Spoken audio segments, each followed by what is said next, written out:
قل هذه سبيلي أدعو إلى الله على بصيرة أنا ومن اتبعني وسبحان الله وما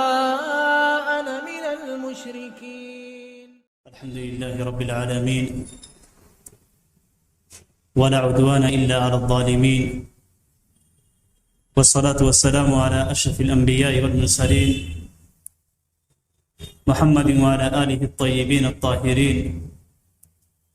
وعلى صحابته الغر المحجلين وعلى من تبعهم بإحسان إلى يوم الدين أما بعد. حاضرین کرام،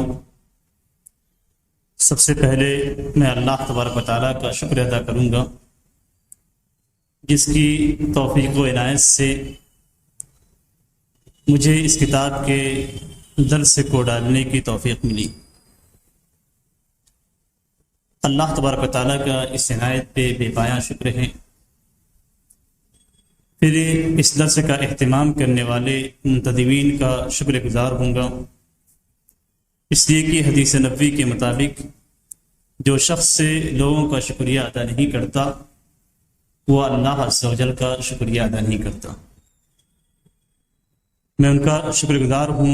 کہ انہوں نے مجھے اس کتاب کی تدریس کے لیے چنا، اور اس کے بعد ان کے معاونین کا شکر گزار ہوں جو اس مسجد کے اندر موجود ہیں اور ان کے تعاون کے ذریعے سے تدریس کا یہ مرحلہ انشاءاللہ انجام تک پہنچے. حاضرین کرام، کسی بھی کتاب کی تدریس کو جب چنا جاتا ہے تو ظاہر سی بات ہے اس کتاب کی افادیت کو دیکھا جاتا ہے. اگر وہ کتاب مفید ہے تو انشاءاللہ وہ لوگوں کو فائدہ پہنچائے گی اور اس سے لوگ مستفید ہوں گے. کتاب کی اہمیت کا اندازہ دو چیزوں سے ہوتا ہے. ایک تو اس کتاب کے مؤلف، اگر اس کتاب کے مؤلف کو ہم دیکھتے ہیں اور مؤلف بعلم شخصیت ہے، اس کے اندر علم کا سمندر ہے، تو ظاہر سی بات ہے جو کتاب اس نے تحریر کی ہے، جو کتاب اس نے تصنیف کی ہے، وہ اپنے علم کے سمندر کا ایک حصہ ہے. یا پھر اس کتاب کے اندر جو باتیں نقل کی گئی ہیں وہ باتیں اس قدر اہمیت کی حامل ہوں گی کہ وہ کتاب کی افادیت کو بڑھا دیتی ہیں. جس کتاب کا درس سے آپ لوگوں کے سامنے پیش کیا جائے گا وہ انتہائی مشہور کتاب ہے جس کا نام بلوغ المرام ہے. یہ کتاب انتہائی مفید ہے اور یہ کتاب نبی اکرم صلی اللہ علیہ وسلم کی احادیث پہ مشتمل ہے، اور اس کتاب کو جس انداز میں ترتیب دیا گیا ہے وہ ایک الگ انداز اور ایک الگ طرز ہے. اس کتاب کی اہمیت اور افادیت پہ بعد میں نظر ڈالا جائے گا، لیکن یہ بیان کرنا مقصود ہے کہ یہ کتاب انتہائی اہم ہے. اگرچہ ہم اس کے مؤلف پہ نظر نہ ڈالیں تب بھی اس کتاب کی اہمیت کم نہیں ہوتی، اور جب اس کتاب کے مؤلف پہ نظر ڈالی جاتی ہے تو ہمیں اندازہ ہو جاتا ہے کہ یہ کتاب کتنی اہم ہوگی اور یہ کتاب کتنی مفید ہوگی. آپ صرف اندازہ کیجئے علامہ ابن حجر رحمہ اللہ کا اور ان کی تصنیف کردہ کتاب فتح الباری کا. فتح الباری جس سے کوئی بھی شخص سے مستغنی نہیں ہو سکتا. اگر حدیث کے بارے میں اسے علم حاصل کرنا ہے، حدیث کی معلومات حاصل کرنی ہے تو فتح الباری سے مستغنی نہیں ہو سکتا. اگر مصطلح کی معلومات حاصل کرنی ہے، حدیث کے فنون کو دیکھنا ہے تو ایسی صورت میں فتح الباری سے مستغنی نہیں ہو سکتا. اگر حدیث کے معانی کو دیکھنا ہے، اس کے کلمات کے شروحات پہ نظر ڈالنی ہے تو ایسی صورت میں یہ فتح الباری سے مستغنی نہیں ہو سکتا. اگر وہ یہ چاہتا ہے کہ حدیث کے اندر کیا فقہ ہے، اس سے کون سے مسائل مستنبط ہوتے ہیں، اگر اسے دیکھنا ہے تو بھی وہ فتح الباری کی جانب رجوع کرے. کسی بھی صورت میں حدیث سے متعلق کسی بھی علم کو حاصل کرنے والا فتح الباری سے مستغنی نہیں ہو سکتا، اور یہی وہ کتاب ہے جسے علامہ ابن حجر رحمہ اللہ کی جانب منسوب کی جاتی ہے. ان کی یہ تصنیف ہے، اور یہ تصنیف ہی ان کی اہمیت اور ان کے علم کو بیان کرنے کے لیے کافی ہے. جو شخص اتنی بڑی کتاب تصنیف کر سکتا ہے اور اپنی کتاب میں اتنے سارے علوم کو ڈال سکتا ہے، آپ اندازہ کر سکتے ہیں کہ وہ اپنی دوسری کتابوں میں کتنے علوم کو ڈالتا ہوگا. یہ مختصر سی کتاب ہے جو ہم پڑھ رہے ہیں یا جسے ہم پڑھیں گے، جس کا درس آپ سنیں گے. یہ ایک مختصر سی کتاب ہے، اور اس کتاب کے اندر علامہ ابن حجر رحمہ اللہ نے احادیث کو ذکر کیا ہے. اس حدیث کی، اس کتاب کی اہمیت، اس کے منہج کو بعد میں بیان کیا جائے گا، اور کسی بھی کتاب کی تدریس سے پہلے اس کے مصنف کے حالات کو، اس کے سوانح کو ہلکا سا جاننا ضروری ہے. اس لیے کہ جب ہم مصنف کے علم کا اندازہ کریں گے، اس کے حالات کو پڑھیں گے، تو ایسی صورت میں ہمیں معلوم ہوگا کہ اس کتاب کی اہمیت کیا ہے. کسی بھی شخص کے حالات کو جب جانا جاتا ہے یا اس کو پڑھا جاتا ہے، یا کسی بھی سوانح یا سفر نامہ کو ہم جب پڑھتے ہیں، تو اس کا مقصد یہ ہوتا ہے کہ اس کی زندگی کا جو نچوڑ ہے، کس طریقے سے اس نے علم حاصل کیا، کس طریقے سے اس نے اپنی زندگی کو وقف کیا، اور کس طریقے سے اس نے اپنی محنت صرف کی، ان ساری محنتوں کو دیکھ کر اپنے اندر حوصلہ پیدا کرنا اور اس جیسے طریقے پہ چلنا. علامہ ابن حجر رحمہ اللہ کی زندگی کے چند حالات آپ لوگوں کے سامنے پیش کیے جائیں گے. ان کی سوانح عمری کے چند حصے آپ لوگوں کے سامنے پیش کیے جائیں گے. علامہ ابن حجر رحمہ اللہ کا نسب اور ان کی پیدائش کے تعلق سے مختلف کتابیں لکھی گئی ہیں. ان کی سوانح عمری پہ ان کے شاگرد علامہ سخاوی رحمہ اللہ نے ایک پوری کتاب لکھی ہے. اس کے علاوہ بھی ان کے تراجم دوسری کتابوں کے اندر ملتے ہیں، اور بتفصیل ان کے تراجم لکھے گئے ہیں. علامہ ابن حجر رحمہ اللہ کا جو نام تھا وہ شہاب الدین ابو الفضل احمد ابن علی ابن محمد ابن محمد ابن علی ابن محمود ابن احمد ابن حجر الکنانی الاسقلانی الشافعی المصری القاہری. یہاں پہ آپ نے احمد بن علی بن محمد بن محمد بن علی بن محمود بن احمد بن حجر، یہ علامہ ابن حجر کا پورا نسب ہے. ان کے چوتھے دادا کے نام کے بارے میں اختلاف ہے. کبھی بعض مورخین محمود بتلاتے ہیں، بعض احمد بتلاتے ہیں، اور احمد کا نام چوتھے دادا جو احمد ہیں، ان کا نام جو ہے وہ احمد یہی راجح ہے. اور علامہ ابن حجر رحمہ اللہ نے خود اپنی سوانح عمری خود لکھی ہے، اور اس کے اندر اپنے دادا کا نام انہوں نے احمد بتلایا ہے. اس نسب نامے کو اگر ہم الٹا پڑھتے ہیں، صرف حجر کو چھوڑ دیتے ہیں تو، اور محمود کو نکال دیتے ہیں، تو اگر ہم الٹا پڑھتے ہیں تب بھی علامہ ابن حجر رحمہ اللہ کا نسب ذکر ہوگا. جیسے مثال کے طور پہ اگر ہم کہتے ہیں احمد بن علی بن محمد بن محمد بن علی بن احمد، اس کو ہم الٹا پڑھ رہے ہیں، تب بھی علامہ ابن حجر رحمہ اللہ کا نسب ایسے ہی ہوتا ہے. صرف محمود کو درمیان سے آپ نکال دیجئے، اور جو آخری نام ہے حجر، اس کو نکال دیجئے، تو آپ الٹے ہی پڑھ سکتے ہیں اور سیدھے ہی پڑھ سکتے ہیں. یعنی احمد بن علی بن محمد بن محمد بن علی بن احمد، یہ آپ نے سیدھے پڑھا، الٹے ہی پڑھیں گے تو احمد بن علی بن محمد بن محمد بن علی بن احمد. دونوں طریقے سے اسے پڑھا جا سکتا ہے، اور علامہ ابن حجر رحمہ اللہ نے اس چیز کو ذکر بھی کیا ہے. علامہ ابن حجر رحمہ اللہ کا جو لقب تھا وہ شہاب الدین. علامہ ابن حجر رحمہ اللہ کا جو زمانہ تھا، اس زمانے کے اندر اکثر علماء کرام کے لقب پائے جاتے تھے. کسی کو زین الدین، کسی کو شہاب الدین، کسی کو ذکی الدین، اس طریقے سے مختلف لقب پائے جاتے تھے. تو علامہ ابن حجر رحمہ اللہ کا جو لقب تھا وہ شہاب الدین تھا، اور ان کی کنیت ابو الفضل تھی. لیکن ان کی کئی کنیت تھی. یہ کنیت جو ابو الفضل ہے، یہ ان کے والد نے خود رکھی تھی، جبکہ وہ بچپن میں تھے، شادی سے پہلے ہی ان کی کنیت ابو الفضل رکھی گئی تھی، اور علامہ عراقی اور علاء الدین محلی رحمہ اللہ نے ان کی کنیت ابو العباس بیان کی ہے، اور بعض علماء کرام نے ان کی کنیت ابو جعفر بیان کی ہے، لیکن ان کی جو پہلی کنیت ہے وہ ابو الفضل، یہی ان کے والد کی دی ہوئی کنیت ہے، اور یہی کنیت موجود اور معروف ہے۔ ان کے نسب کے بارے میں اگر ہم دیکھتے ہیں تو ان کا تعلق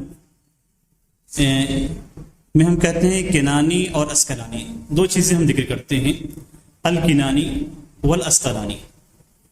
کنانی یہ نسبت ہے، کنانہ ایک قبیلہ ہے جس کی جانب کنانی کی نسبت کی گئی ہے، اور علامہ ابن حجر رحمہ اللہ اپنے والد سے نقل کرتے ہیں کہ میں نے اپنے والد کے تحریر میں یہ چیز پائی کہ یہ کنانی النسب تھے اور ان کی اصل اسقلان تھی۔ الاسقلانی کے نام سے مشہور ہے، جب بھی آپ مختلف کتابوں کے اندر دیکھیں گے تو ابن حجر الاسقلانی کہا جاتا ہے۔ یہ اسقلان یہ شام یعنی فلسطین کے علاقے میں ایک شہر کا نام ہے، اور ایسا ظاہر ہوتا ہے کہ کنانی جو نسب ہے یعنی کنانہ کے افراد اسقلان میں منتقل ہو گئے تھے، اور پھر وہ اسی مقام پہ رہے یہاں تک کہ صلاح الدین ایوبی رحمہ اللہ نے انہیں اس مقام سے منتقل کر دیا تھا۔ یہاں پہ جو چیز مشہور ہے ان کے لقب کے تعلق سے وہ یا ان کے نام کے تعلق سے وہ ابن حجر۔ حجر کون تھے اس بارے میں علماء کے درمیان اختلاف پایا جاتا ہے۔ بعض علماء کرام کہتے ہیں کہ حجر یہ لقب تھا، بعض علماء کرام کہتے ہیں کہ حجر یہ نام تھا۔ علامہ سخاوی رحمہ اللہ کہتے ہیں کہ حجر یہ ان کے بعض دادا کا نام تھا، بعض دادا کا لقب تھا، اور بعض علماء کرام کہتے ہیں کہ یہ احمد جن کے جو مذکور ہیں ان کے دادا میں ان کا لقب تھا۔ بہرکیف اس کے اندر اختلاف ہے، اور اختلاف میں راجح یہی ہے کہ یہ ان کے احمد کے جو والد ہیں ان کا نام تھا، اور یہ نام کے اعتبار سے حجر رکھا گیا ہے، لقب نہیں تھا۔ ان کی پیدائش سن 773 میں ہوئی، اور ان کی پیدائش کا جو مقام تھا وہ مصر میں تھا اور نیل کے کنارے۔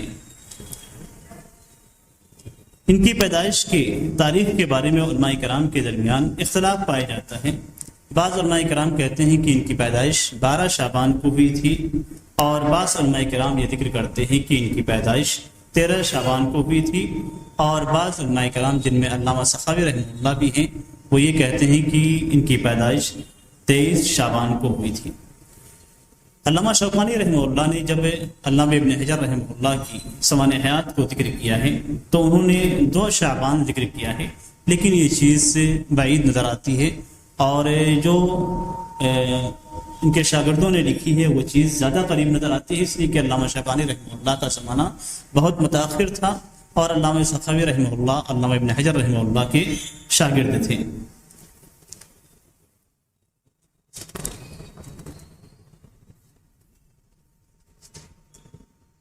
کسی بھی عالم کی سوانح حیات میں سب سے اہم چیز اس کی تربیت کا ہوتا ہے کہ کس طریقے سے اس کی تربیت ہوئی، کس خاندان میں اس کی تربیت ہوئی۔ خاندان پہ اگر نظر ڈالیں گے، ان کے آباء و اجداد پہ، ان کے چچا وغیرہ پہ،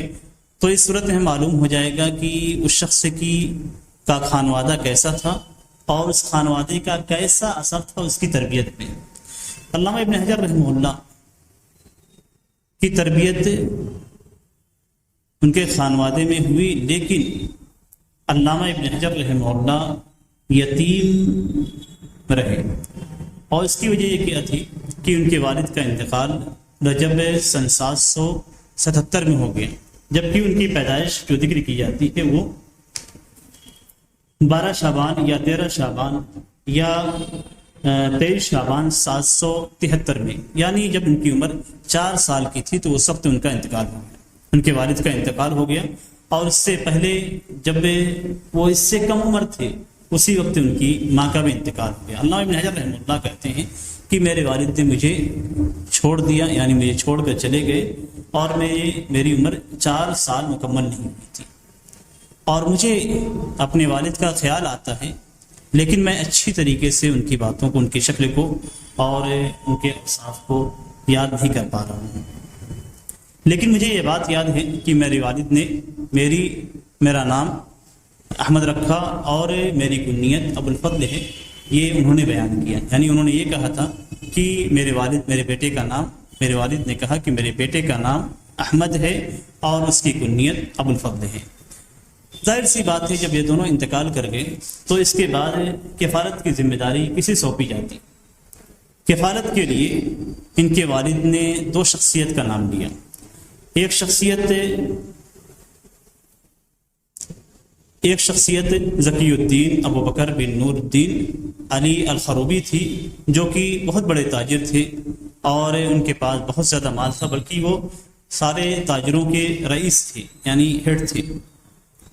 اور دوسری شخصیت جن کی وصیت کی گئی، جن کے والد نے وصیت کی تھی، وہ علامہ شمس الدین ابن القطان تھے، جن کا ان کے والد سے خاص تعلق تھا. لیکن پہلے شخص نے ان کی تربیت کا خاص خیال رکھا،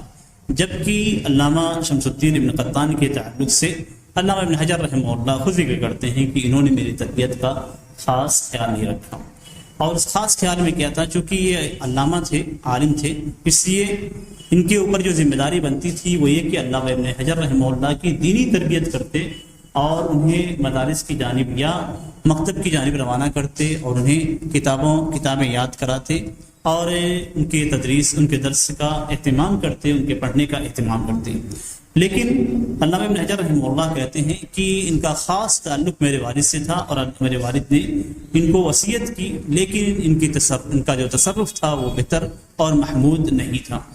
اور وہ کیا کرتے تھے، اپنے بچوں کو علماء کرام کے پاس بھیج دیتے تھے، لیکن علامہ ابن حجر رحمہ اللہ کو جو ہے پڑھنے کے لیے علماء کرام کے پاس نہیں بھیجتے تھے. لیکن ان ساری چیزوں کے باوجود علامہ ابن حجر رحمہ اللہ کا جو بچپنا گزرا وہ انتہائی پاکیزہ رہا، انتہائی بہتر رہا. اور علامہ ابن حجر رحمہ اللہ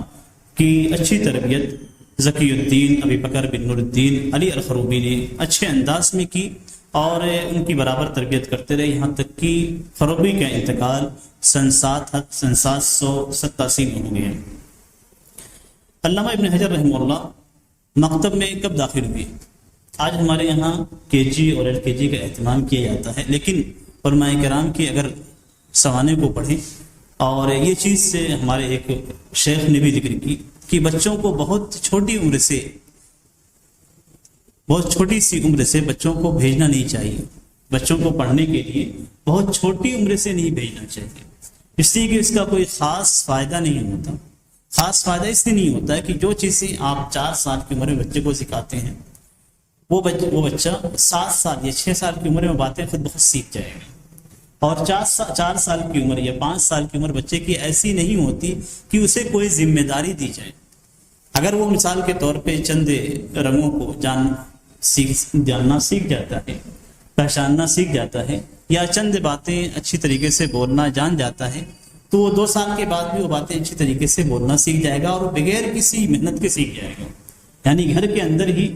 آپ کے بلانے سے، آپ کے کہنے سے، آپ کے بتلانے سے وہ چیزیں سیکھ جائے گا. اس لیے بہت خاص اہتمام جو ہمارے یہاں LKG یا KG کا کیا جاتا ہے، یہ سابق زمانوں کے اندر، پچھلے زمانوں کے اندر نہیں پایا جاتا تھا، اور اس کا کوئی خاص علمی فائدہ اس بچے پہ مترتب نہیں ہوتا. جس چیز کا اہتمام ہونا چاہیے یا جس چیز کا اہتمام کرنا چاہیے وہ یہ کہ بچوں کو چھوٹے سے دعائیں یاد کرائیں، قرآن کریم کی آیات کو یاد کرائیں اور قرآن کریم کی آیات کو پہچاننا سکھلائیں. اس لیے کہ جتنے بچپن سے بچہ ان چیزوں کو سیکھے گا، یاد کرے گا، اس کا ذہن اتنا ہی تیز ہوگا. یہ اللہ تبارک تعالیٰ کی جانب سے توفیق ہوتی ہے اور اللہ تبارک تعالیٰ کی جانب سے مدد ہوتی ہے کہ بچہ جس قدر قرآن کریم کو یاد کرتا ہے اس کا ذہن اتنا ہی تیز ہوتا ہے. جس قدر وہ دعاؤں کو یاد کرتا ہے اس کا ذہن اتنا ہی تیز ہوتا ہے. اور جس قدر وہ دنیاوی امور کو سیکھتا ہے، دنیاوی چیزوں کو سیکھتا ہے، اس کا ذہن اتنا ہی کمزور ہو جاتا ہے. بچہ تیز نہیں ہوتا، چیزوں کو پہچانتا ہے، لیکن حفظ کرنے کی جو قدرت پائی جاتی ہے وہ دعاؤں کو حفظ کرنے سے یا قرآن کریم کے حفظ کرنے سے یا اس کی آیات کو حفظ کرنے سے ملتی ہے. تو علامہ ابن حجر رحمہ اللہ جب مکتب میں داخل ہوئے تو ان کی عمر 5 سال کی تھی، اور یہ عمر انتہائی مناسب ہے. بچوں کی تعلیم کے لیے انتہائی مناسب عمر 4 سال کے بعد ہی ہوتی ہے، اس لیے کہ 4 سال کی جو باتیں ہوتی ہیں وہ بچے کو بڑے ہونے کے بعد کبھی کبھی یاد ہوتی ہیں۔ چند ایک بچے ایسے ہوتے ہیں جن کو یہ باتیں یاد ہوتی ہیں، بقیہ اکثر بچے ایسے ہوتے ہیں جنہیں 4 سال کی باتیں یاد نہیں رہتی۔ تو اس کا مطلب یہ ہوتا ہے کہ اس 4 سال کی جو باتیں ہیں وہ برابر اگر ریپیٹ ہوتی رہی تبھی وہ چیز اس بچے کو یاد ہوگی، ورنہ وہ تعلیم جو 4 سال میں دی جاتی ہے اگر بعد میں اس سے ریپیٹ نہ کیا جائے، دہرایا نہ جائے، تو بچے کے ذہن میں وہ چیز ثبت نہیں ہو سکتی ہے۔ علامہ ابن حجر رحمہ اللہ جب مکتب میں داخل ہوئے تو ان کی عمر 5 سال مکمل ہو چکی تھی۔ اس کے بعد انہوں نے قرآن کریم کو حفظ کیا، اور جب قرآن کریم کو حفظ کر کے مکمل کیا تو ان کی عمر 9 سال کی ہو گئی تھی۔ اور جن لوگوں پہ انہوں نے قرآن کریم کو مکتب میں پڑھا ان میں شمس الدین بن علاف تھے، جنہوں نے مصر کے حسبہ کی ولایت سنبھالی، یعنی اتنے بڑے عالم تھے کہ انہیں مصر کے حسبہ کی ولایت دی گئی۔ اور حسبہ کہتے ہیں کہ امر بالمعروف اور نہی عن المنکر کے فریضے کو انجام دینا۔ اس امر کی انجام دہی کے لیے، امر بالمعروف اور نہی عن المنکر کو انجام دینے کے لیے ایک محکمہ قائم کیا جاتا تھا جسے حسبہ کا نام دیا جاتا تھا۔ اس میں جو افراد ہوتے تھے ان کی ذمہ داری یہی ہوتی تھی کہ کسی شخص کو اگر کسی منکر کام پہ دیکھ رہے ہیں تو اسے ٹوکے، کسی شخص کو اگر نماز کے لیے نہ جاتے ہوئے دیکھ رہے ہیں تو اسے نماز کی جانب راغب کریں۔ بازاروں میں جاتے، بازاروں کے اندر جو مال ہوتے تھے ان مالوں کو چیک کرتے تھے، بازار کے اندر اگر گبن پایا جاتا تھا تو اسے دور کرتے تھے، مختلف مقامات کا دورہ کرتے اور ہر قسم کے منکر کام کو دور کرتے تھے اور بھلے کاموں کا وہ حکم دیتے تھے۔ دکانوں کو نماز کے اوقات میں بند کرانا، اس طرح کے جتنے بھی کام ہوتے تھے وہ حسبہ کے تحت داخل ہوتے تھے۔ یعنی مختصر انداز میں آپ یہ سمجھ لیجیے کہ امر بالمعروف اور نہی عن المنکر کے فریضے کو انجام دیتے تھے۔ قرآن کریم کی حفظ کی تکمیل محمد بن عبد الرزاق السقطی کے ہاتھوں ہوئی، اور اس وقت معاشرے کے اندر یہ بات رائج تھی علمی طور پہ کہ کوئی بھی شخص سے جب قرآن کریم کا کوئی بھی بچہ جب قرآن کریم کی حفظ سے مکمل کر لیتا تھا تو اس کے بعد اسے رمضان میں تراویح کی نماز پڑھانے کے لیے آگے بڑھایا جاتا تھا۔ علامہ ابن حجر رحمہ اللہ نے جو اپنی حفظ کو مکمل کیا تو ان کی عمر 9 سال تھی، لیکن 9 سال کی عمر ایسی تھی کہ باوجود اس زمانے میں جو رائج تھا، جو رواج تھا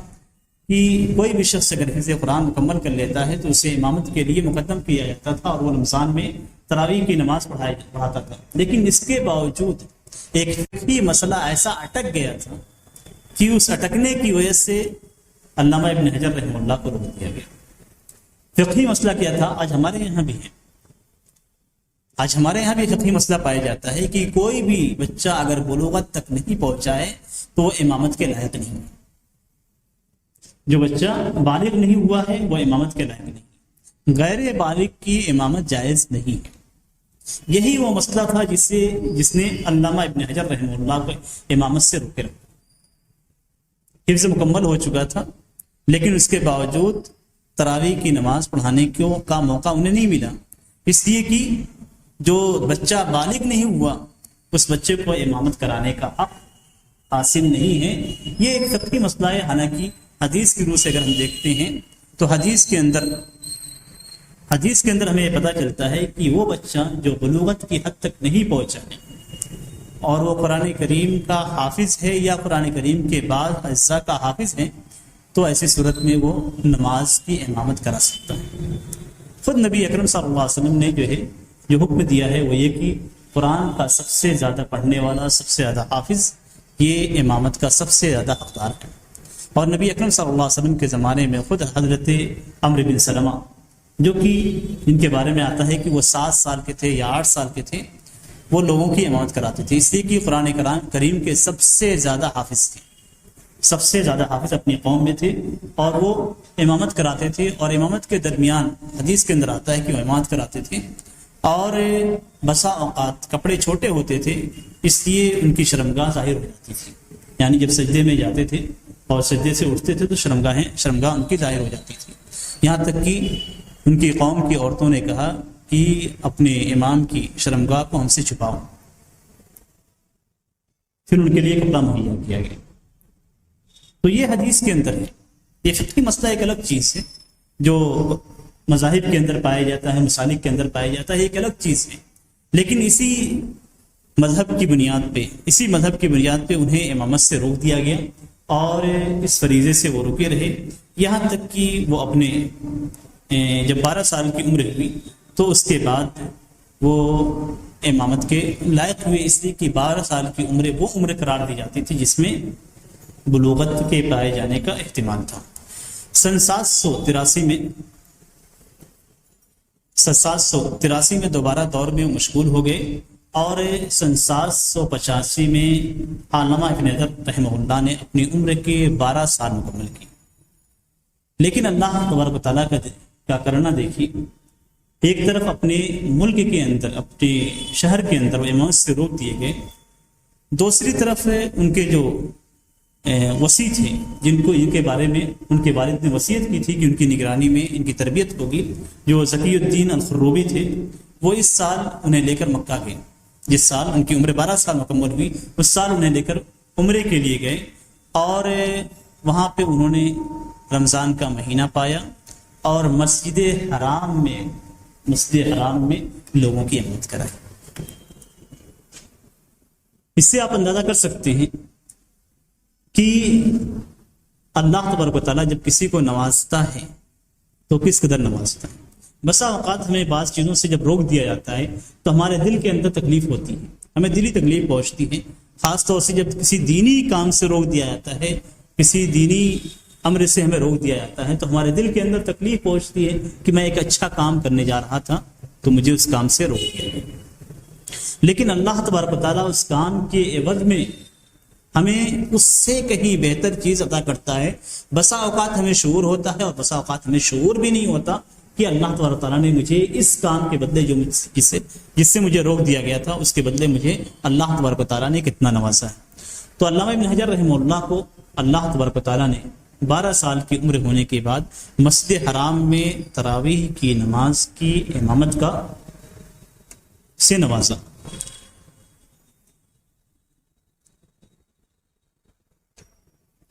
علامہ ابن حجر رحمہ اللہ کی علمی زندگی مزید اگر دیکھتے ہیں تو اس دور کے اندر جب علامہ ابن حجر رحمہ اللہ اپنے تعلیمی دور میں تھے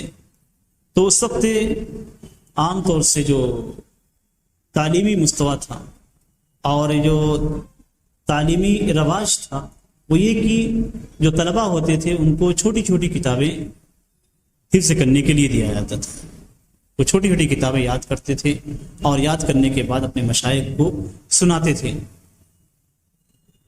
اور اسی چیز کو طلباء کے حفظ کرنے کو طلباء کے علمی تعمیر و ترقی میں اہم چیز سمجھا جاتا تھا۔ علامہ ابن حجر رحمہ اللہ کا بھی ایسا ہی تھا، انہوں نے بھی قرآن کریم کے حفظ کرنے کے بعد دوسری کتابوں کو حفظ کرنا شروع کیا، اور مکہ سے مصر لوٹنے کے بعد سن 786 میں انہوں نے عمدۃ الاحکام جو علامہ طسی رحمہ اللہ کی ہے اور حاوی الصغیر جو قزوینی کی ہے، اسی طریقے سے مختصر ابن حجر جو اصول فقہ کے اندر ہے اسے، اور ملحد الاعراب جو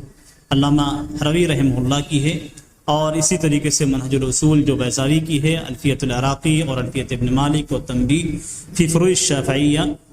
للشیرازی، یہ تمام کتابیں انہوں نے یاد کرنی اور پڑھنی شروع کی۔ جب انہوں نے ان کتابوں کا علم حاصل کرنا شروع کیا تو اپنے جو ہم عصر تھے، ان کے ہم کلاس تھے، ان میں جو ہے وہ کافی تیز رہے، ان سارے افراد پہ سبقت حاصل کر لیا، اور اس کے بعد انہوں نے صحیح بخاری کو 785 میں مسند حجاز عفیف الدین عبداللہ النشاوی پہ سنا، اور اس کے بعد پھر وہ طلب علم کے اندر جڑ گئے، اور شروع میں علامہ ابن حجر رحمہ اللہ نے ادب اور تاریخ کا کافی اہتمام کیا، یعنی ان کی پوری توجہ ادب اور تاریخ پہ رہی، اور ابھی بھی وہ مکتب میں ہی تھے، مکتب سے باہر نہیں نکلے تھے، مکتب میں ہی تھے، تبھی انہوں نے ادب و تاریخ کا اہتمام کیا، اور بہت سارے روات کے حالات ان کے ذہنوں میں ذہن کے اندر بہت سارے روات کے حالات ان کے ذہن کے اندر استقرار پائے، اور اس کے بعد پھر بہت ساری چیزوں کا انہوں نے نام لیا. لیکن اس میں جو چیز ذکر کرنے کی بہت ساری باتیں ہیں جسے میں نظر انداز کر دیتا ہوں. اس میں جو ذکر کرنے کی بات ہے وہ یہ کہ ادب و تاریخ کو سیکھنے کے بعد، اس کا اہتمام کرنے کے بعد، اس کی طرف توجہ کرنے کے بعد پھر علامہ ابن حجر رحمہ اللہ دوبارہ حدیث کی جانب متوجہ ہوئے، اور حدیث سے کہ میں انہوں نے علامہ عراقی رحمہ اللہ سے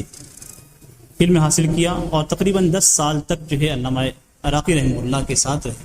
یہاں پہ جو چیز ذکر کرنا چاہوں گا وہ یہ کہ علامہ زین الدین عراقی جو ان کے استاد تھے، ان کو انہوں نے 10 سال تک ان کی صحبت اختیار کی اور ان سے علم حاصل کرتے رہے. بسا اوقات طلبہ علم کے ساتھ ایسا ہوتا ہے کہ چند علوم سیکھ لیتے ہیں یا چند سالوں تک وہ تعلیم حاصل کر لیتے ہیں، تو یہ سمجھتے ہیں کہ ہم اپنے سارے علوم کے اندر جس کو ہم نے سیکھا ہے، ان سارے علوم میں ہم نے مہارت حاصل کر لی ہے اور ہم عالم اور فاضل اور فائق ہو چکے ہیں. جبکہ علامہ ابن حجر رحمہ اللہ نے صرف ایک شخصیت کو تقریباً 10 سال تک پکڑے رکھا، اور ایک شخصیت سے تقریباً 10 سال تک علم حاصل کرتے رہے. یہ ایک شخصیت یعنی زین الدین عراقی رحمہ اللہ، ایسا نہیں کہ ان کے علاوہ دوسرے علماء کرام سے انہوں نے علم حاصل نہیں کیا، لیکن چونکہ علامہ زین الدین عراقی رحمہ اللہ فن حدیث میں سب سے ماہر تھے، اپنے زمانے کے اندر سب سے اعلیٰ شمار کیے جاتے تھے، اس لیے علامہ ابن حجر رحمہ اللہ نے انہیں 10 سال تک پکڑے رکھا، 10 سال تک ان سے علم حاصل کرتے رہے. آج اگر ہم مدارس کے تعلیمی سالوں کو گنتے ہیں تو تعلیمی سال 7 سال بنتے ہیں، اور اس 7 سال کے بعد جب وہاں سے طلبہ علم نکلتے ہیں تو اپنے آپ کو بہت بڑا عالم سمجھتے ہیں. 7 سال تک مختلف علماء کرام سے علم سیکھتے ہیں، مختلف کتابیں پڑھتے ہیں، اور وہ بھی علوم اسلامیہ کے مبادیات کو پڑھتے ہیں، اور اس کے بعد یہ سمجھتے ہیں کہ ہم بہت بڑے عالم ہو چکے ہیں. حقیقت میں اگر علم سیکھنا ہے تو جیسا کہ بعض علماء کرام نے کہا ہے، من المہدی الی اللحد. علامہ امام احمد بن حنبل رحمہ اللہ سے کہا گیا کہ کب تک آپ علم سیکھتے رہیں گے؟ تو انہوں نے کہا کہ گود سے لے کر قبر تک، یعنی جب تک قبر میں پہنچنے جاتا ہوں تب تک اپنے آپ کو طلبہ علم میں شمار کرتا ہوں. اور یہ حقیقت ہے کہ اگر کوئی شخص سے اپنے آپ کو جس دن عالم سمجھنا شروع کر دیتا ہے اس دن سے اس کا زوال شروع ہوتا ہے. اور جب تک وہ اپنے آپ کو طلبہ علم میں شمار کرتا ہے، جب تک اپنے آپ کو طالب سمجھتا ہے، اپنے علم کو کم سمجھتا ہے کہ میرے پاس بہت تھوڑا علم ہے، تو مزید علم کے لیے کوشش کرتا ہے، کتابیں پڑھتا ہے، علماء کرام سے سوال کرتا ہے، اور مزید بحث و تحقیق کرتا ہے. لیکن جس وقت وہ یہ سمجھتا ہے کہ میں عالم بن چکا ہوں، اب مجھے مزید علم سیکھنے کی ضرورت نہیں ہے، اس دن سے اس کا زوال شروع ہو جاتا ہے، اس لیے کہ اس کا علم وہیں پہ ختم ہو جاتا ہے، اس سے زیادہ اس کا علم نہیں ہوتا، اس کے پاس اس سے زیادہ علم نہیں ہوتا. تو ہمیشہ ہر شخص کو اور ہر شخص کی یہ کوشش ہونی چاہیے کہ علم جہاں سے بھی ملے وہاں سے حاصل کرے، صحیح علم جہاں بھی ملے وہاں سے حاصل کرے، اور یہ نہ سمجھے کہ میں نے علم حاصل کر لیا ہے. ہمارے ایک شیخ تھے مدینہ کے اندر شعبہ دار الحدیث میں، کتاب التوحید پڑھاتے تھے. کتاب التوحید جو علامہ محمد بن عبد الوہاب رحمہ اللہ کی ہے، وہ پڑھاتے تھے. انہوں نے کہا کہ میں نے اس کتاب کو اپنے شیخ سے 30 سال تک پڑھا. اس کتاب کو میں نے اپنے شیخ سے 30 سال تک پڑھا. آج ہمارے حدیث عام طور سے یہ سمجھتے ہیں کہ ہمارے پاس عقیدے کا علم ہو گیا، ہمارا عقیدہ صحیح ہے تو ہمارے پاس علم حاصل ہو گیا اور ہم عقیدے کے اندر پختہ ہو گئے. جبکہ انہوں نے 30 سال تک ایک ہی کتاب کو ایک شیخ سے پڑھا، پڑھتے رہے، ختم ہوتا، پھر پڑھتے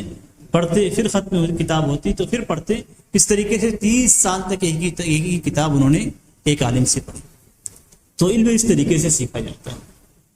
اور اس کی وجہ کیا ہوتی ہے کہ جب بھی آپ کسی عالم سے اسی کتاب کو دوبارہ پڑھیں گے تو آپ کے پاس مزید نئی معلومات جو ان کے پاس ہوگی وہ آپ کو دیں گے.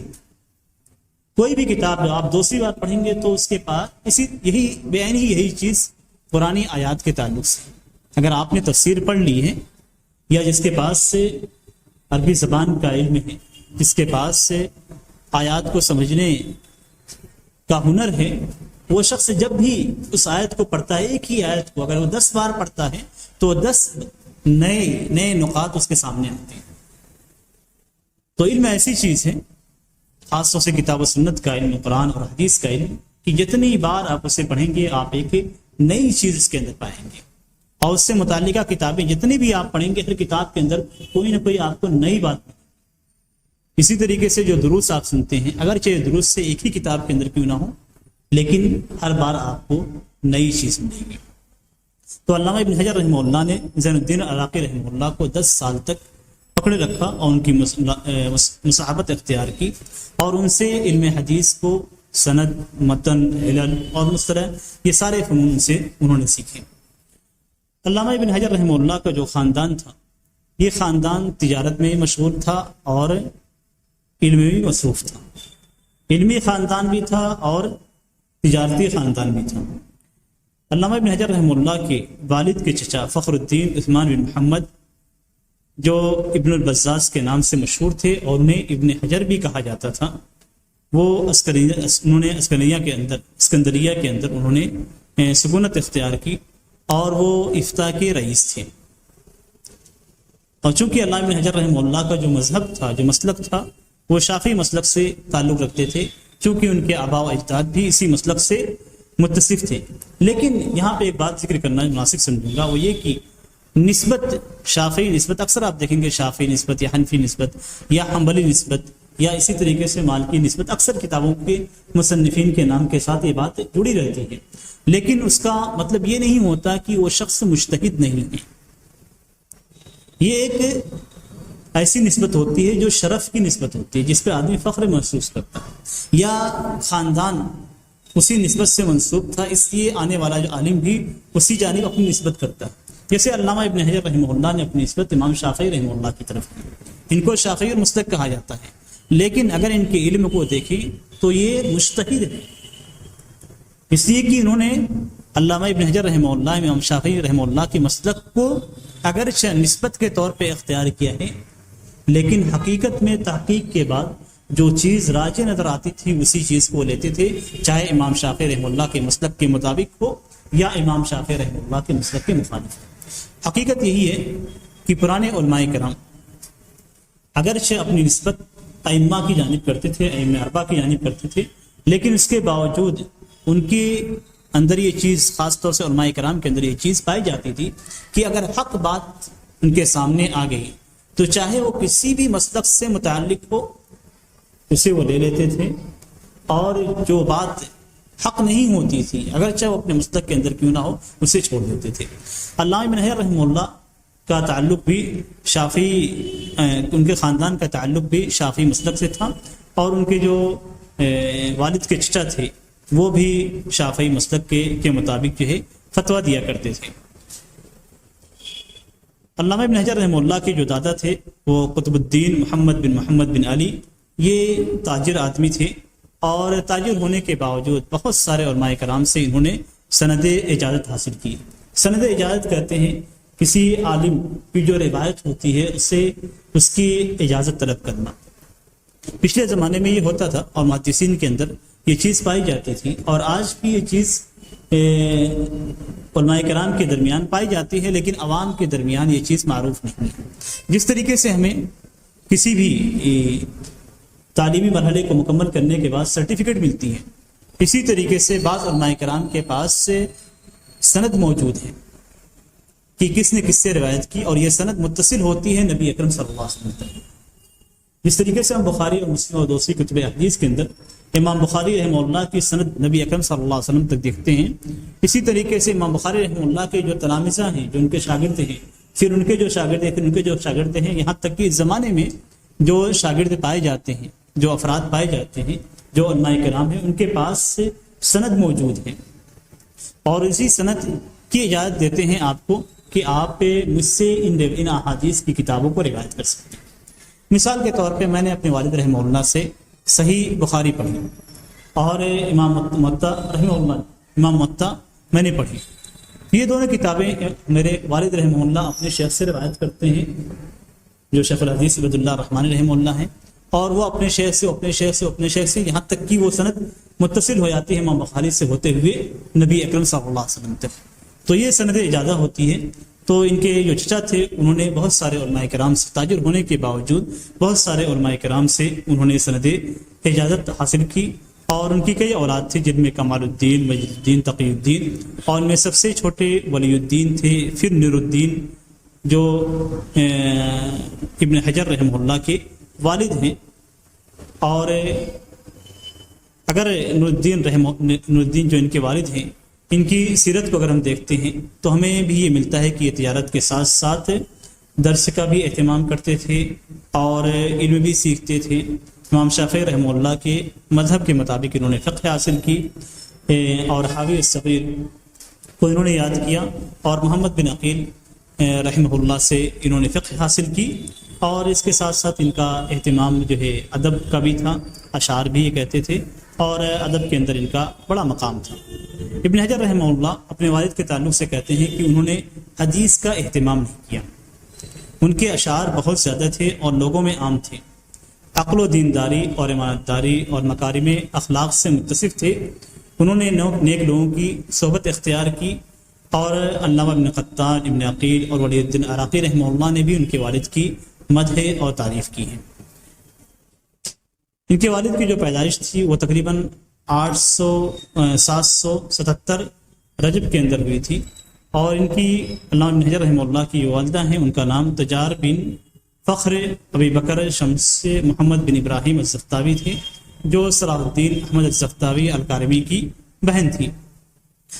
علامہ سخاوی رحمہ اللہ نے ان کی علمی تحصیل اور سند اجازہ کے حصول اور شادی اور اولاد کا تذکرہ بھی تفصیل کیا ہے. علامہ ابن حجر رحمہ اللہ نے ان کے شیوخ اور اجازات کا تذکرہ کیا ہے, اور یہ شیوخ اور اجازات مختلف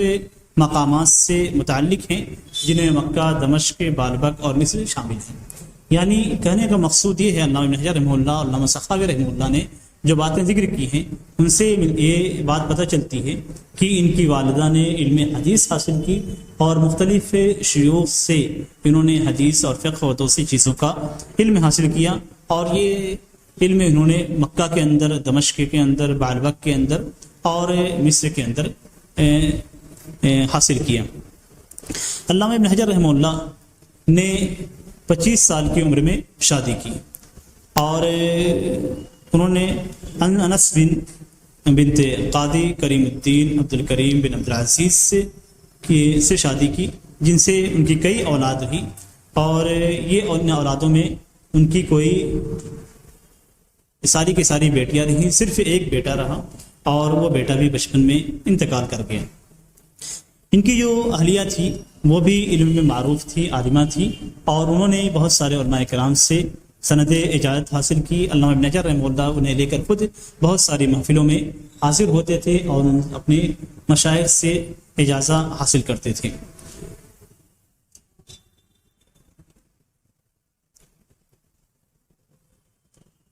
علامہ ابن حجر رحمہ اللہ کی چونکہ کوئی بیٹی, ان سے کوئی اولاد, جو بیٹا تھا, بیٹا چونکہ بچپن میں انتقال کر چکا تھا, اور اس لیے علامہ ابن حجر رحمہ اللہ کی جو خواہش ہوتی تھی وہ یہ کہ کوئی بیٹا پیدا ہو. جتنے ہی بیٹے پیدا ہوتے تھے وہ بچپن میں ہی انتقال کر جاتے تھے, اور علامہ ابن حجر رحمہ اللہ نے اسی کی وجہ سے لونڈی رکھی. اور علامہ ابن حجر کی جو اہلیہ تھی, جو انس, جن کا نام انس تھا, ان کی ایک لونڈی تھی جن کا نام خاص تھا. تو ایک بار گھر کے اندر وہ تھی, اور کسی معاملے پہ علامہ ابن حجر رحمہ اللہ ان کے اوپر کافی ناراض ہوئے, اور قسم کھائی کہ اس گھر کے اندر یہ عورت, یہ لونڈی نہیں رہے گی. تو جو ان کی اہلیہ تھی انہوں نے اس سے لونڈی کو بیچ دیا. جب بیچ دیا تو علامہ ابن حجر رحمہ اللہ نے شمس الدین ابن ضیاء الحنبلی کو بھیجا, ان کے معرفت اس لونڈی کو خریدوایا.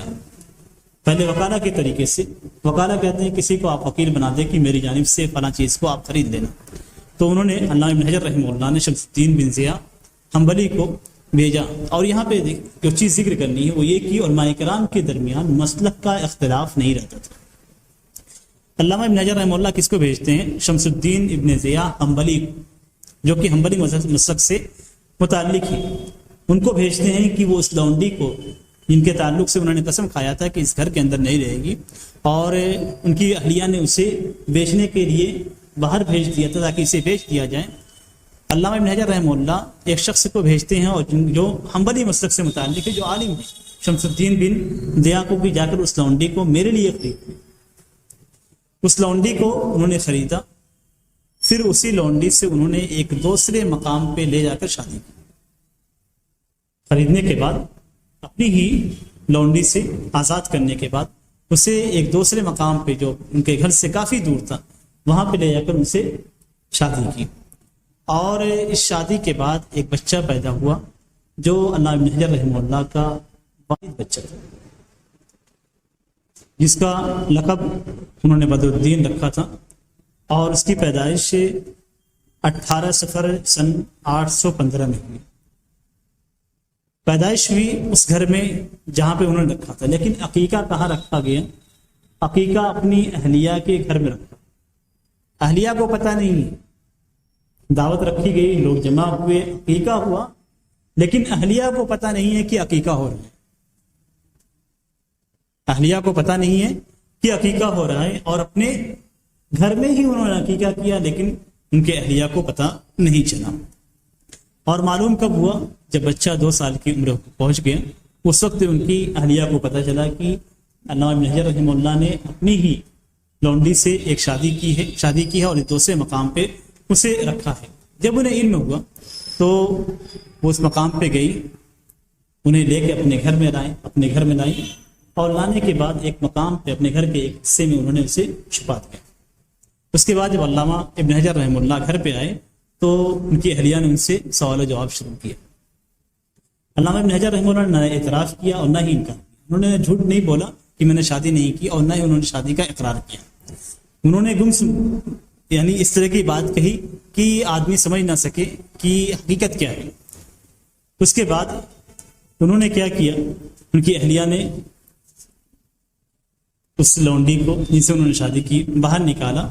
اور اس کے بعد علامہ ابن حجر رحمہ اللہ نے جب دیکھا کہ یہ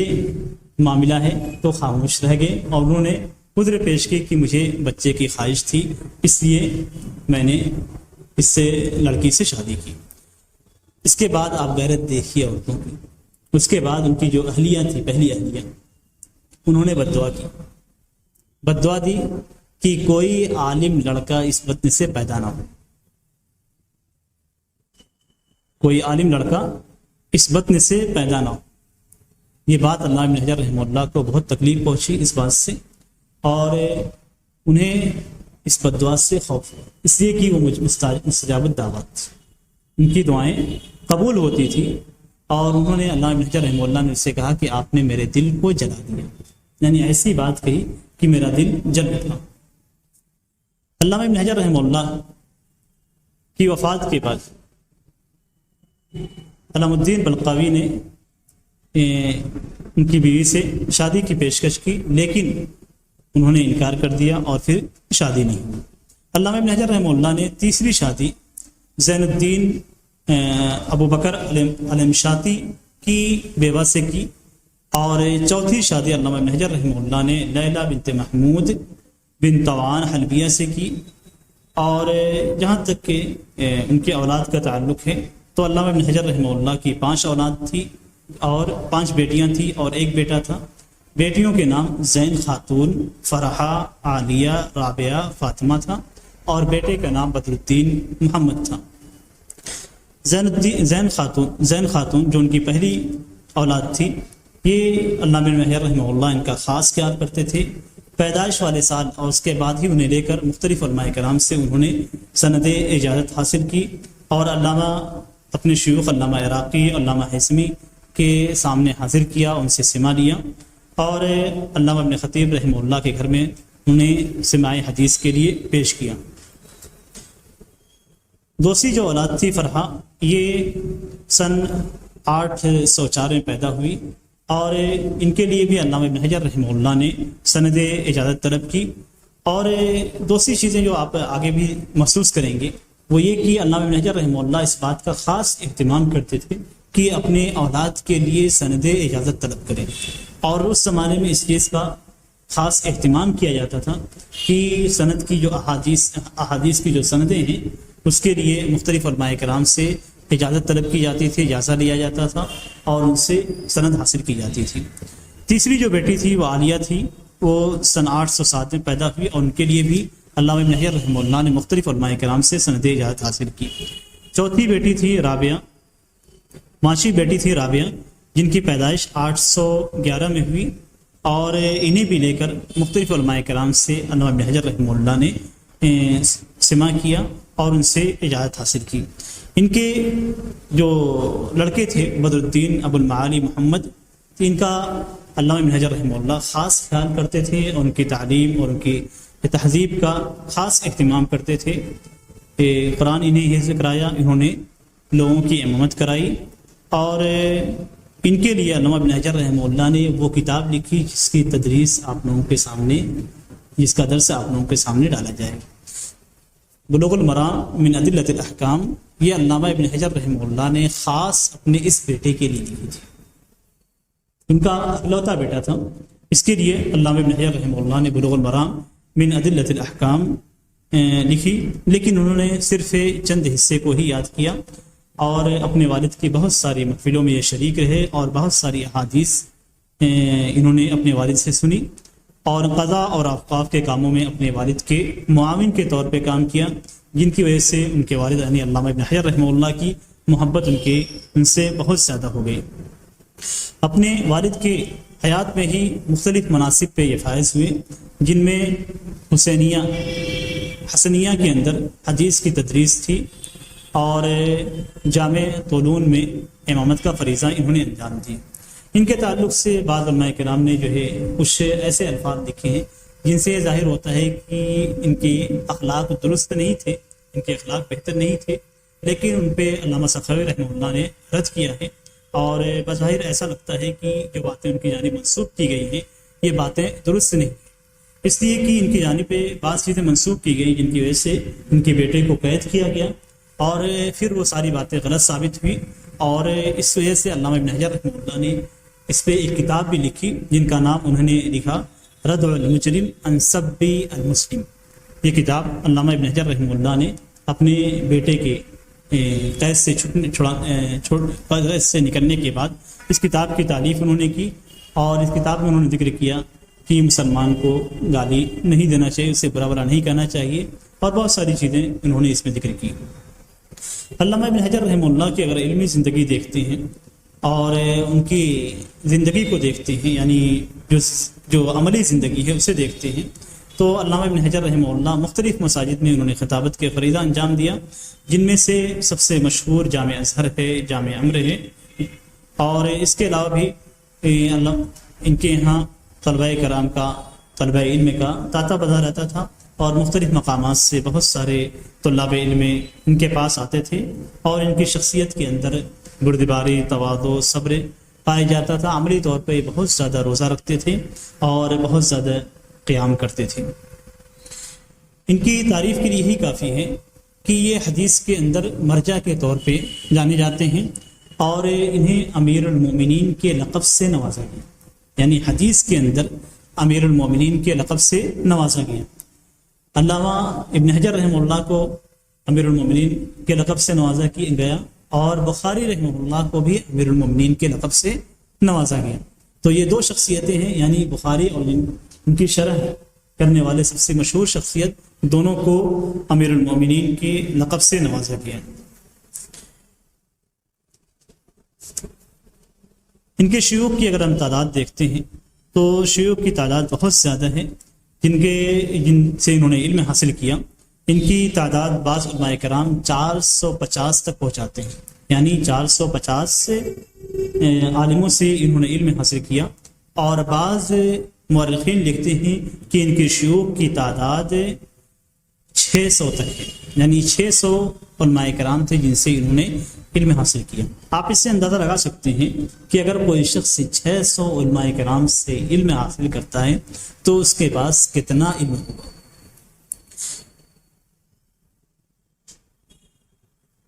ان میں جو مشہور علماء کرام ہیں قراءات کے اندر ابراہیم بن احمد بن عبد الواحد بن عبد المومن التنوخی ہیں، اور دوسرے جو قراءات کے شیخ ہیں یا ان کے استاد ہیں وہ محمد بن محمد الدمشقی الجزری ہیں، جو شیخ القراءات کے نام سے مشہور ہیں۔ حدیث کے اندر جو ان کے شیوخ ہیں ان میں عبداللہ بن محمد بن سلیمان النیسابوری جو نشاوری کے نام سے مشہور ہیں، دوسرے جو شیخ ہیں وہ محمد بن عبداللہ بن ظہیرہ المخزومی المکی جمال الدین ہیں۔ ان سے انہوں نے فقہ حدیث کے مباحث پڑھے اور ان کی مصابت انہوں نے مکی کے اندر اختیار کی جب ان کی علامہ ابن حجر رحمہ اللہ کی عمر 12 سال کی تھی۔ اور تیسرے جو استاد ہیں وہ انتہائی اہم اور بڑے استاد ہیں، یہ بڑے اہم اساتذہ کا ذکر کیا جا رہا ہے، جن میں عبد الرحمن بن حسین عبد الرحمن العراقی ہیں جو زین الدین العراقی کے نام سے مشہور ہیں، جن کی صحبت انہوں نے 10 سال تک اختیار کی تھی۔ چوتھے جو استاد ہیں وہ علی بن ابی بکر بن سلیمان ابو الحسن الہیثمی ہیں، یہ بھی علامہ ابن حجر رحمہ اللہ کے علامہ عراقی رحمہ اللہ کے شاگرد تھے، اور ان کا استحضار بہت قوی تھا، کسی چیز کو بہت جلد وہ اپنے ذہن میں لے آتے تھے، اگر ان سے پوچھا جاتا تو فوری طور سے اسے اس کا جواب دیتے تھے، اور ان کا استحضار اس قدر قوی تھا کہ بعض علماء کرام کو بعض افراد یہ سمجھتے تھے کہ یہ علامہ عراقی رحمہ اللہ سے بڑے عالم، علامہ عراقی رحمہ اللہ کے یہ بھی شاگرد تھے، لیکن ان کا استحضار اس قدر قوی تھا کہ لوگ یہ سمجھتے تھے کہ علامہ عراقی رحمہ اللہ سے حفظ کے اندر زیادہ قوی ہے، لیکن علم حفظ کے ذریعے سے نہیں ہوتا بلکہ علم سمجھ کے ذریعے سے ہوتا ہے، اور علامہ عراقی رحمہ اللہ زیادہ باعلم تھے۔ فقہ کے اندر ہم دیکھتے ہیں تو فقہ کے اندر ابراہیم بن موسیٰ بن ایوب الانباسی یہ ان کے فقہ کے شیوخ میں سے ہیں۔ دوسرے شیخ ہیں فقہ کے عمر بن علی بن احمد بن ملقن، اور تیسرے ہیں عمر بن رسلان بن نصیر البلقینی، اور چوتھے فقہ کے جو شیوخ میں سے ہیں اساتذہ میں سے ہیں یہ محمد بن علی بن عبداللہ القطان الفقی ہیں، اور پانچویں ہیں علی بن احمد بن ابی العدمی الشیخ نور الدین۔ عربی زبان کی جو شیوخ ہیں انہوں نے ادب بھی سیکھی، عربی زبان کو بھی ان کو عبور حاصل تھا، اور اس سلسلے میں ان کے جو شیوخ تھے جو اساتذہ تھے ان میں محمد بن علی بن عبد الرزاق الغماری المصری ہیں، دوسرے استاد ہیں محمد بن ابراہیم بن محمد الدمشقی بدر الدین البشتکی، یہ مشہور ادیب ہیں اور فاصل شخصیت تھی، اور تیسرے جو شیخ ہیں محمد بن یعقوب بن محمد بن ابراہیم بن عمر الشیرازی۔ اگر ان کی مصنفات پہ نظر ڈالتے ہیں ان کی تصنیفات پہ، تو ان کی تصنیفات کی تعداد 132 تصنیف سے زیادہ ہے، 132 کتابوں سے زیادہ انہوں نے تصنیف کی۔ ان ساری چیزوں کو میں بیان نہیں کروں گا، چند ایک کتابوں کو ذکر کرتا ہوں، جس میں الآیات النیرات الخوارق المعجزات، اتباع الاثر فی رحلت ابن حجر، اتحاف المہرہ باطراف العشرہ، الاتقان فی فضائل القرآن، العجبہ المشرقہ، الاسئلہ المفرقہ، الاحکام لبیان ما فی القرآن من ابہام، 40 حدیثا متباینۃ الاسانید بشرط السماع، اسباب النزول، الاستفسار على الطائن المعثار، اطراف المختارہ، الاصابہ فی تمییز الصحابہ، الاستدراک على الکافی الشاف، اطراف الصحیحین، اطراف المسند المعتلی باطراف المسند الحنبلی، الانارہ فی الزیارہ، انباء الغمر بانباء العمر، الانوار بخصائص المختار، البدایہ والنہایہ، بدر المعون بفضل التعاون، البسط المبثوث فی خبر البرغوث،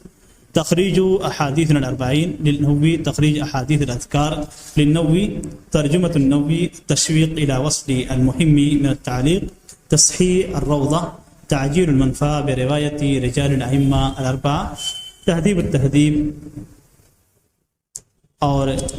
تقریب التہذیب، اور تقریب التعلیق، یہ ساری بہت ساری کتابیں اکثر ایسی ہیں جو جو علوم حدیث کے اندر لکھی گئی ہیں۔ اس میں ساری کتابوں کا تقریباً میں نے نام ذکر کیا ہے، لیکن ان ساری کتابوں کو ذکر کرنے میں بہت وقت نکل جائے گا، اس لیے مختصراً جو ہے یہ چند کتابیں ذکر کی گئی ہیں. اکثر کتابیں علامہ ابن حجر رحمہ اللہ کی فن حدیث کے اندر ہیں، جو شرح کے تعلق سے، کبھی سند پہ، کبھی مستند سے، اور بہت مختلف چیزوں سے، جو مختلف علوم جو حدیث سے متعلق ہیں ان کے تعلق سے اکثر کتابیں علامہ ابن حجر رحمہ اللہ نے تعریف کی. علامہ ابن حجر رحمہ اللہ جیسا کہ ہر شخص کے ساتھ ہونا ہے، ہر فرد کے ساتھ ہونا ہے کہ ایک یہ زندگی گزارنے کے بعد انہیں اس دنیا سے رخصت ہونا ہے، اسی طریقے سے علامہ ابن حجر رحمہ اللہ بھی دوسرے افراد کی طرح اس دنیا سے رخصت ہو گئے، اور